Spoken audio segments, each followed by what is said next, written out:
এ সময় অনেকেরই সর্দি, কাশি, গলা ব্যথা, জ্বর, কুসকুসে কাশি বা গলা ব্যথা অনেকেরই হচ্ছে। সো এখন শরীরের ইমিউনিটি বাড়াতে হবে, তার জন্য প্রচুর শাকসবজি, ফলমূল খেতে হবে। আর খাবারের মেনুতে যদি এই রেসিপিটা রাখা যায়, যে কোনো সময় সকালবেলা হতে পারে বা যে কোনো সময় এই রেসিপিটা যদি বানিয়ে প্রতিদিন খাওয়া যায়, তাহলে যাদের গলা ব্যথা, খুসখুসে কাশি বা সর্দি হয়েছে সেটা চলে যেতে পারে এবং না হওয়ার পসিবিলিটি বেশি। সো কিভাবে বানিয়েছি, ঘরের সামান্য উপাদান দিয়ে কিভাবে বানিয়েছি, ভিডিওটি শুরু থেকে শেষ পর্যন্ত দেখার অনুরোধ রইল।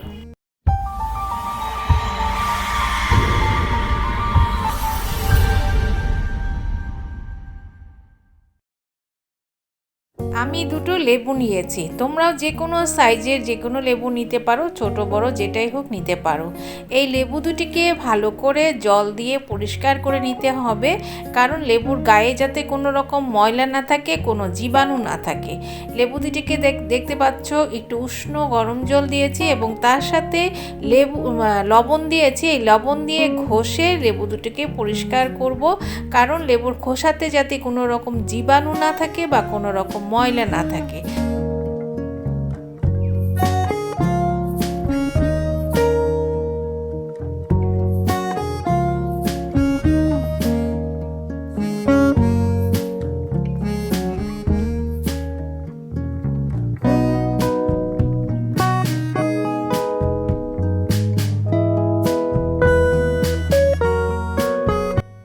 ময়লা জলটাকে ফেলে দিয়ে এখন আবার পরিষ্কার জল নিয়েছি, আবার ভালো করে ধুয়ে নিতে হবে, সেটাও উষ্ণ গরম জল দিয়ে। এভাবে ভালো করে 2-3 বার যতক্ষণ লাগে, যাতে তোমরা লেবুটার মধ্যে কোনো রকম ময়লা না থাকে। এখন লেবু দুটোকে ভালো করে কোনো পরিষ্কার তাওয়াল দিয়ে বা যে কোনো কাপড় দিয়ে তোমরা এটা মুছে নেবে। আমি যেইভাবে মুছে নিচ্ছি, কারণ লেবুর খোসার মধ্যে যেন কোনো প্রকার জল না থাকে। এখন আমি নিয়েছি দুটো লেবু, মানে আদা। এই আদা দিয়েই আদাও থাকবে এই খাবারের তালিকা, মানে রেসিপির মধ্যে। সো আদাটাও ভালো করে উষ্ণ গরম জল দিয়ে, যাতে কোনো রকম আদার গায়ে কোনো ময়লা না থাকে, সেটা পরিষ্কার করে নেবে। করার পর এইভাবে তাওয়াল দিয়ে মুছে নেবে, যাতে আদার গায়ে কোনো রকম জল না থাকে বা কোনো ময়লা না থাকে। এখন আদার থেকে যে তোমার খোসাটা ছাড়িয়ে নিতে হবে, যাতে কোনো রকম কোনো খোসা না থাকে আদার গায়ে। ঠিক এইভাবে খোসা ছাড়িয়ে নেবে।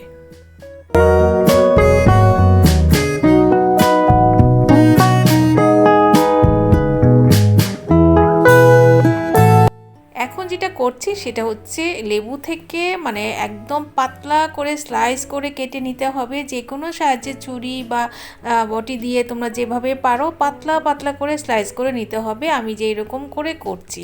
সো দুটো লেবুকেই আমি এরকম পাতলা, কিন্তু আমারটা একটু মোটা হয়েছে, তোমরা চেষ্টা করবে যেন আরও পাতলা হয়। সো এইভাবে একদম স্লাইস করে করে নিতে হবে লেবু দুটোকে।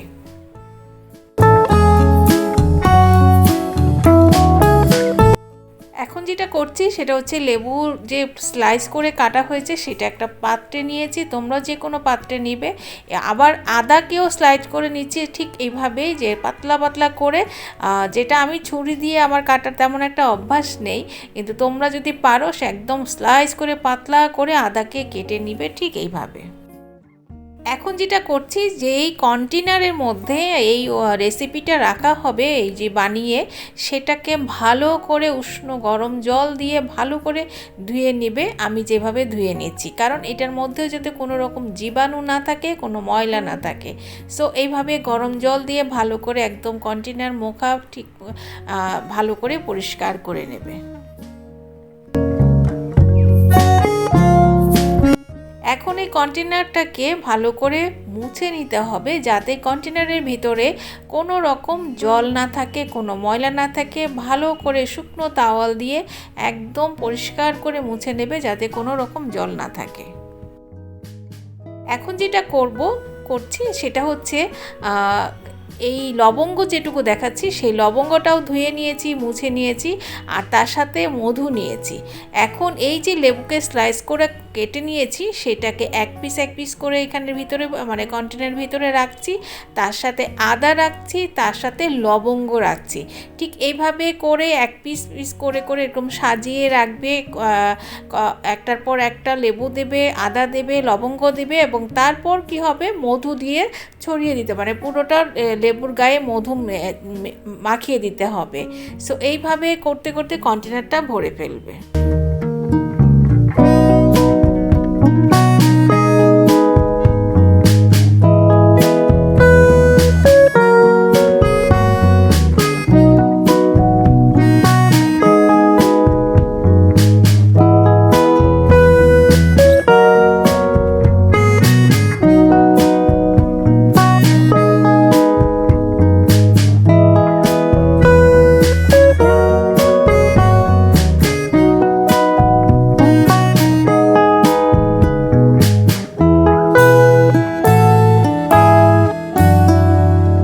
একটা কন্টেনার ভরে নেওয়ার পর এখন ছোট আরেকটি কন্টেনার ছিল, সেটাকেও আমি বাকি যেগুলো ছিল সেগুলো এরকম করে সাজিয়ে নিচ্ছি। লেবুর স্লাইস এবং তার সাথে আদার স্লাইসগুলো দিচ্ছি, তার সাথে লবঙ্গ দিচ্ছি এবং তার সাথে দিচ্ছি মধু। ঠিক এইভাবে করে একদম দেখতে পাচ্ছ ভালো করে মধু মিশিয়ে প্রতিটা জিনিসের মধ্যে মাখিয়ে মানে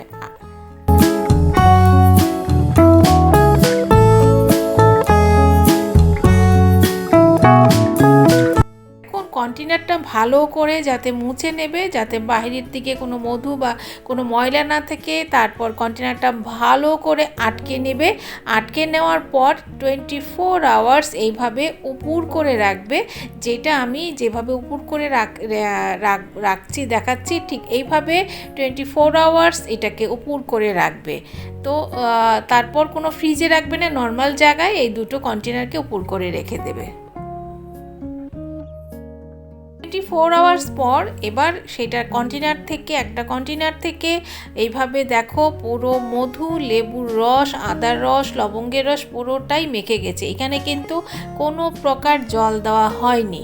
সো এই যে ঝাঁকিয়ে নেবে, ঝাঁকিয়ে নেওয়ার পর যে দুটো কাপ আমি রেখেছি সেই কাপের মধ্যে এই কন্টেনার থেকে 1 চামচ করে যে রসটা দেখতে পাচ্ছ সেই রসটা নিয়ে নেবে 1 চামচ এবং 1 স্লাইস লেবুর যে টুকরাটা ছিল মানে স্লাইস ছিল সেটা 1 পিস নেবে, আদা নেবে এবং লবঙ্গ নেবে। নেওয়ার পর যেটা করবে, যেটা হচ্ছে গরম জল দিয়ে তোমরা এটা খাবারের মানে সকালবেলা খালি পেটেও খেতে পারো অথবা যে কোনো টাইমে খেতে পারো, সকালে ব্রেকফাস্ট করার পরও খেতে পারো অথবা যে কোনো বিকেলে খেতে পারো, এটা তোমাদের চয়েস। বাট এইটা যখন করবে দুটো উপায়ে করতে পারো, দুভাবেই তোমরা খেতে পারো, সেটা আমি দেখাচ্ছি।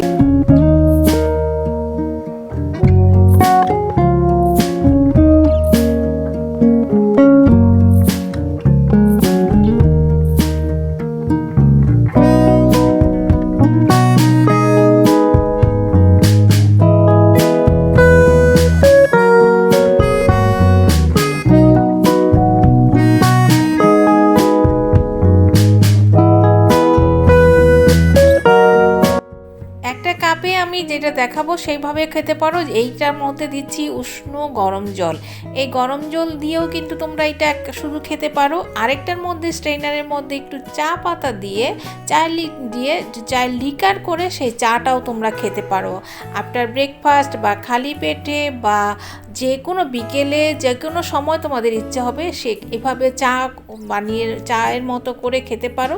তাহলে চায়ের একটা ফ্লেভার আসবে, চা খাওয়ার যে আমরা যে সবসময় একটা চা খাই সেই চা খাওয়াটা হয়ে যাবে এবং একটা চায়ের ফ্লেভার আসবে।